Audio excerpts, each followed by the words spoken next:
Okay, here we go. Hello, my name is Jeff Hardison.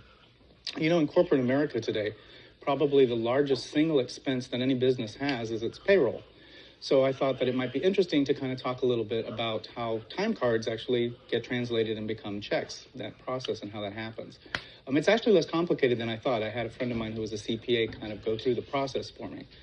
What usually happens in the beginning is that you have an individual who will fill out a time card, and then that time card has to be taken to be approved by somebody who has the authority to do so, typically the supervisor of whatever corporation or business or unit that we're talking about. After that, then, the time card gets submitted into the accounting department. Now, what the accounting department does at this point is they take the card and then they pull up what they have on the computer. Typically nowadays they use computers. They will pull up a log of all of the employees that work there and match up numbers to ensure that, in fact, the employee is an existing employee active, because this is one of the first checks that are used in order to prevent someone from trying to embezzle or illegally get money out of a company that they ought not to.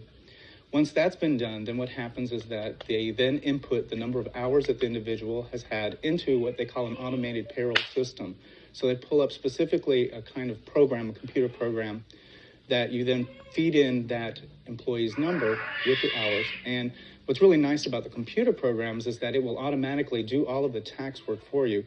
It will do the federal tax, it will do the state tax, it'll take care of annual leave, sick leave, it will divide all of that up. And also if you have situations where perhaps a corporation does different jobs, it will begin to actually compartmentalize which jobs were done by that individual. The reason that's so much nicer now in computers, that in the days before computers, that actually all had to be figured by hand. You can imagine how much time that would have taken for someone to have to do manually. Once that's been done, then you're basically pretty much ready to go and start printing the checks. What you then do once the information, as I said, has been input, is you then go through and do what's called a first edit. And what that is that you go back and check to ensure that the information you've inputted actually matches what is supposed to be there, so that you haven't done something in error.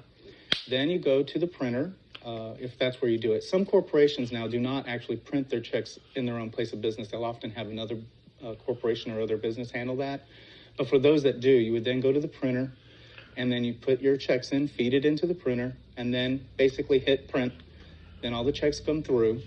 Then they go through what's called the second edit, which is basically physically looking at the checks. Now that depends again on the size of your corporation. If it's really huge and you're talking, several hundred or even thousands of people, obviously that's not practical.